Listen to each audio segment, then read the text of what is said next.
வாங்க பாட்டு 2ல என்ன ஆச்சுன்னு பாப்போம். சப்ஸ்கிரைப் பண்ணாதவங்க மறக்காம சப்ஸ்கிரைப் பண்ணிட்டு தொடருங்கள். நான் ஒரு பைத்தியக்காரன். சத்தியமா நான் ஒரு முழு லூசு. அன்னைக்கு ரோகன் கிட்ட ஐஸ்வர்யாவோட மனசு சுக்குநூறா உடையிற அளவுக்கு நான் பேசியிருக்க கூடாது. இன்னைக்கு ரோகன் நின்ன இடத்துல நான் நின்னுக்கிட்டு இருக்கேன். ஒரு நல்ல பொண்ணா என் வாயாலேயே காயப்படுத்திட்டேன். என் மனைவி, அவ நிஜமாவே ஒரு பொக்கிஷம்.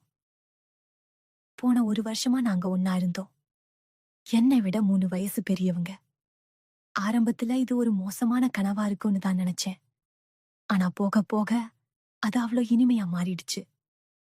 அவளோட வயசு எனக்கு ஒரு பிரச்சனையா தெரியல. அவகிட்ட ஒரு இயல்புத்தன்மை இருந்துச்சு. நான் சத்தியமா அவகிட்ட எதிர்பார்க்காத ஒண்ணு அது.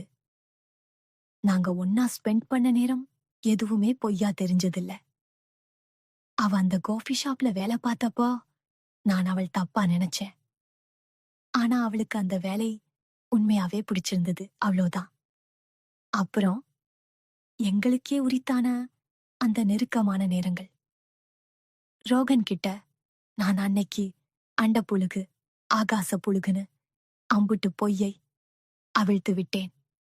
எங்க பெட்ஷீட் தீப்பிடிக்கிற அளவுக்கு நாங்க ஒன்னும் சந்தோஷமா இல்லைன்னு சீன் போட்டேன். ஆனா உண்மை என்ன தெரியுமா? நாங்க ஒன்னா இருக்கும்போது வெறும் பெட்ஷீட் மட்டும் இல்ல, இந்த மொத்த பொள்ளாச்சி நகரமே தீப்பிடிச்சு எரியற அளவுக்கு பெட்ல சந்தோஷமா இருந்தோம். அவ்ளோ நெருக்கம் அது. இப்போ எங்க பெட்ரூம் நடுவுல தனியா நிக்கிறேன். அவ இனிமே என் கூட இருக்க மாட்டான்னு நினைக்கிறப்போ நான் ஏதோ பெரிய தப்பு பண்ணிட்டேனோன்னு தோணுது. எங்களுக்குள்ள இருந்தது வெறும் செக்ஸ தாண்டி வேற ஏதோ ஒண்ணு. மழை பெஞ்சாலும் சரி, வெயில் அடிச்சாலும் சரி, சாயங்காலமானா நாங்க வாக்கிங் போவோம்.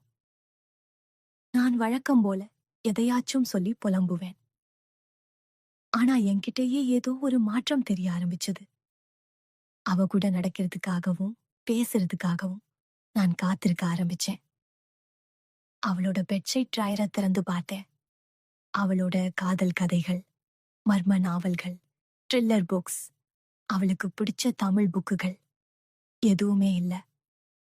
அந்த டிராயர் எவ்ளோ காலியா இருக்கோ அதை விட மோசமா வெறுமையா இருக்கு என் மனசு. ஒரு நாள் அவ என்கிட்ட சொன்னா, நீ இனிமேல் வித்தியாசமா ட்ரை பண்ணணும் சிவா. எப்பவும் ஒரே சாப்பாட்ட சாப்பிட முடியாது. சில சமயம் கொஞ்சம் சுவையான, சிரிப்பா செய்யப்பட்ட பிரியாணி கூட தேவைப்படும்.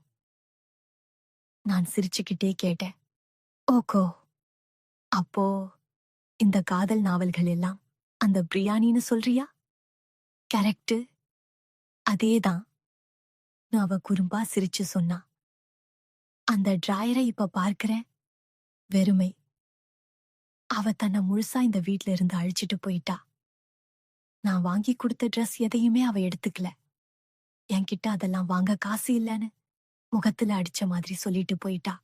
அவ எனக்கு பணம் கொட்டி கிடக்கிறத மறந்த மாதிரி நடந்துகிட்டா. அவளுக்குன்னு ஒரு கார்டு கொடுத்திருந்தேன். அவ என்ன வேணாலும் வாங்கிக்கலாம். ஆனா அவ பணத்தை செலவு பண்றதுல அவ்ளோ கவனமா இருந்தா. அந்த கார்ட அவ யூஸ் பண்ணவே இல்ல. நாங்க எவ்ளோ நல்லா பழகினாலும் எங்கள ஒரு உண்மையான ஜோடியா என்னால பார்க்க முடியல. நான் என்ன நினைச்சேன், ஏதோ ஒரு கிராமத்து பொண்ணு எந்த நாகரிகமும் தெரியாம வந்து என் வாழ்க்கைய நரகமாக்க போறான்னு நினைச்சேன். ஆனா எனக்கு கிடைச்சது ஐஸ்வர்யா.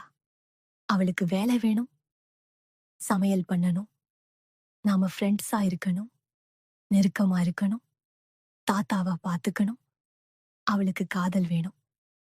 இதெல்லாம் எனக்கு தெரியும். ஆனா நான் அவளுக்கு தப்பான நம்பிக்கை கொடுத்துடக்கூடாதுன்னு ரொம்ப கவனமா இருந்தேன். என் மனசுல இந்த கல்யாணம் சும்மா டெம்பரரி தான்னு ஒரு நினைப்பு ஓடிட்டே இருந்தது. மாலதி, அவ பெரிய இடத்து பொண்ணு. அவளுக்கு ட்ரெஸ்ஸோ நகையோ வாங்க காசு இருக்கு. அவ எதை உடுத்துறதுன்னு யோசிக்க வேண்டிய அவசியமே இல்ல. ஆனா ஐஸ்வர்யா, தாத்தாவோட 82வது பிறந்த நாள் விழா வந்தப்போ என்கிட்ட வந்து கேட்டா, சிவா, இந்த பிரிநாத நாள் விழாக்கு என்ன ட்ரெஸ் போடுறதுன்னு செலக்ட் பண்ண ஹெல்ப் பண்றியா? ஐஸ்வர்யா பொள்ளாச்சி பக்கத்துல அவங்க அம்மா அனிதா கூட வளர்ந்த பொண்ணு. அவங்க அம்மா அனிதா பயங்கரமான பக்தி மார்க்கம். அவங்க எங்க கல்யாணத்துக்கு கூட வரல. வயசாக ஆக அவங்க பக்தி அதிகமாகிட்டே போறதா ஐஸ்வர்யா அப்பா விஜயகுமார் சொன்னாரு. அப்படி ஒரு அம்மா கூட வளர்ந்தும் ஐஸ்வர்யா பக்தி பழமா இல்ல. அவ ஒரு பட்டாம்பூச்சி மாதிரி. எப்பவும் உயிர்ப்போட, நம்பிக்கையோட, மகிழ்ச்சியோட இருந்தா. ஆனா அவ என் வீட்டை விட்டு வெளியேறும்போது அவளுக்குள்ள அந்த மகிழ்ச்சி இல்ல, சோகமா உடைஞ்சு போயிருந்தா. நான் தான் அவளை உடைச்சிட்டேன். என்னை நானே வெறுக்கிற உணர்வு உள்ளுக்குள்ள வளருது. முக்கியமா அவ அந்த ஸ்பைஸ் சாப்பிட்றம் தேயிலை பிசினஸ் பத்தி சொன்னப்பா.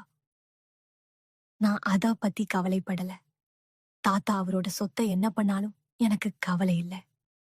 ஆனா பணத்துக்காக கல்யாணம் செஞ்சுக்க சொல்லி தாத்தா உண்மையிலேயே அப்படி ஒரு கண்டிஷன் போட்டிருந்தா நான் உங்களை கல்யாணம் பண்ணியிருக்கவே மாட்டேன்னு ஐஸ்வர்யா சொன்னது.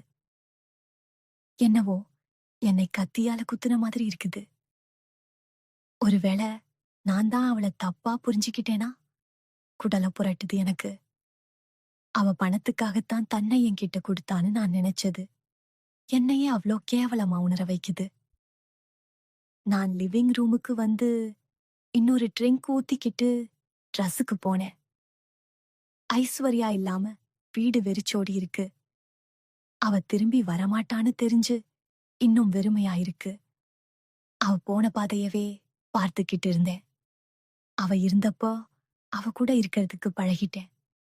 சமையல் பண்ணுவா, ஏதாவது செய்வா, புன்னகைப்பா, எப்பவும் ஹாப்பியா இருப்பா. தாத்தா அவளை பத்தி சொன்னது இதுதான்.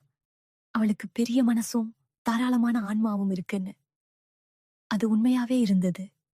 ஆனா நான் அந்த மனச என் வார்த்தைகளால உடைச்சிட்டேன். அந்த வார்த்தைகளை திரும்ப பெற முடியாது.